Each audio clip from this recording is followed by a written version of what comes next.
तो अमित शाह नामांकन दाखिल करने के लिए जाने वाले हैं, लेकिन उसके पहले जनसभा संबोधित की जा रही है। उद्धव ठाकरे क्या कह रहे हैं, सुनते हैं।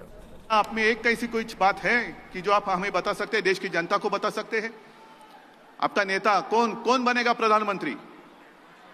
हमें सत्ता चाहिए, जरूर चाहिए, लेकिन कुर्सी के पागल नहीं है हम, कुर्सी के दीवाने नहीं है हम।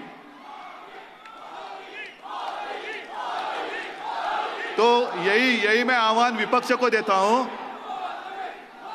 मेरी बात सुन लो। जैसे आप मोदी जी के नारे लगा रहे हैं, मैं विपक्ष को आह्वान देता हूं, चलो जैसे हम एक साथ आए हुए हैं, आपकी एक रैली करो और कार्यकर्ताओं को बोलो कि एक नाम लेकर नारे लगाओ। चलो, मेरा आह्वान है। ना कोई सोच है, ना कोई नेता है। कितने लोग चाहते हैं प्रधानमंत्री बने? ये चाहता है कि हम इकट्ठा आए, क्योंकि अगर हमारा बहुमत आता है तो मैं प्रधानमंत्री बनूंगा। वो चाहता है नहीं, मैं बनूंगा। अरे पहले ही टांग खींचना शुरू कर दिए आपने, तो आगे कैसे? जब आपस में टांग खींचना शुरू होता है तो वही टांगों से, वही कदमों से आगे कैसे बढ़ सकते आप? और इसलिए मैं कहता हूं, अमित भाई, मैं यहां आया हूं, मैं आपको पता है और आप सभी लोगों को पता है, जो मेरे पिताजी ने हमें सिखाया है, हमारे ऊपर जो संस्कार है, जो करना है दिल खोलकर करो, दिल खोलकर करो। हमने जो मुद्दे उठाए थे, जनता के थे। संघर्ष में नहीं कहता, मतभिन्नता थी, लेकिन उसको तो मैंने पहले ही कह दिया कि हमने मिटा दिया है, लेकिन हमने पीछे से कभी छुरा नहीं भोंका, ना ही भोंके। ये हमारे कोई संस्कार नहीं है, हमारे नहीं है। अमित भाई, मैं दिल से यहां आया हूं आपको शुभकामनाएं देने के लिए। और विजय जी, आपने सही कहा, अमित भाई को हम तो चले जाएंगे हमारे राज्य में, लेकिन अमित भाई तो पूरा देश घूमेंगे। यहां की जीत, उसकी जिम्मेदारी आप सब लोगों के ऊपर है ना? क्या आप समर्थ है लेने के लिए? समर्थ है? जरा हाथ ऊपर करके बताओ कि हाँ, हम समर्थ है। तो बस, हमेशा चुनाव आता है तो माहौल गर्म होता है, लेकिन अब मुझे चिंता इस बात की है, माहौल गर्म करने के लिए सामने है कौन? कोई नहीं है। माहौल तो हमारा ही है, भगवा और भगवा, दूसरा कुछ है नहीं। मैं आप सभी लोगों को धन्यवाद देता हूं। अमित भाई, आपको हमने जो शपथ ली है कि दोनों साथ मिलकर देश को आगे बढ़ाएंगे, तो आप आगे चलो, हम साथ हैं। जय हिंद, जय महाराष्ट्र, जय गुजरात।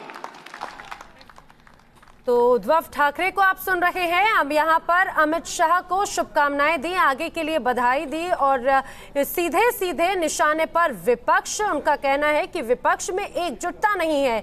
जिस तरह से उद्धव ठाकरे इस मंच पर आए, उन्होंने ये भी कहा कि हमें कुर्सी का कोई लालच नहीं है, बल्कि ये संदेश हम देना चाहते हैं कि हम एकजुट हैं, किसी तरह की कोई शिकायत नहीं है। सीधा सीधा निशाना विपक्ष पर। और अब रामविलास पासवान लोगों को संबोधित करने के लिए आ गया है, सुनते हैं वो क्या कह रहे हैं।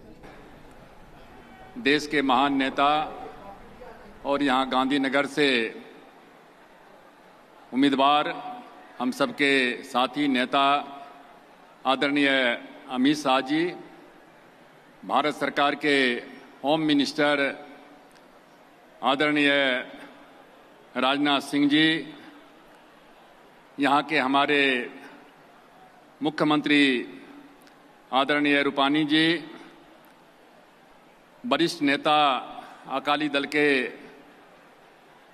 अध्यक्ष आदरणीय प्रकाश सिंह बादल जी, हमारे साथी और केंद्रीय मंत्री नितिन गडकरी जी, आदरणीय शिवसेना के अध्यक्ष उद्धव ठाकरे जी, आदरणीय भारतीय जनता पार्टी के राष्ट्रीय महासचिव आदरणीय भूपेंद्र यादव जी, यहाँ मंच पर बैठे सभी हमारे भारतीय जनता पार्टी और एनडीए के हमारे साथी नेतागण, माताओं, बहनों और भाइयों, आज हम लोगों के लिए बहुत ही गर्व का दिन है।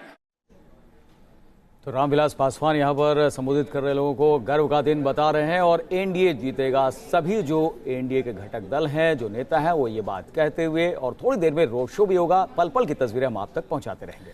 तो जल्द हाजिर होंगे, आप बने रहिए हमारे साथ।